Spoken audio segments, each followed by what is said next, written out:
கர்த்தர் இந்த ஆகஸ்ட் மாதம் நமக்கு ஒரு வாக்குத்தத்தம் கொடுக்கிறார். நான் உனக்கு முன்பாக திறந்த வாசலை வைத்திருக்கிறேன். இதுவரையிலும் உங்களுடைய கண்களுக்கு முன்பாக பூட்டப்பட்ட வாசல் தான் இருந்தது.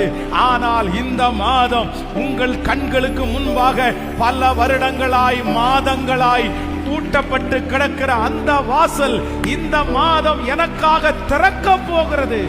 முதலாவதாக எனக்காக ஒரு பெரிய வாசலை கர்த்தர் திறக்க போகிறார்.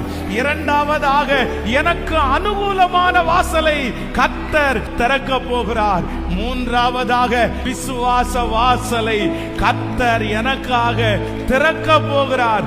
நான்காவதாக கர்த்தராலே எனக்கு ஒரு வாசல் இந்த மாதம் திறக்க போகிறது. இதுவரையிலையும் எதிர்ப்பா இருந்த இடத்திலே இந்த மாதம் எனக்கு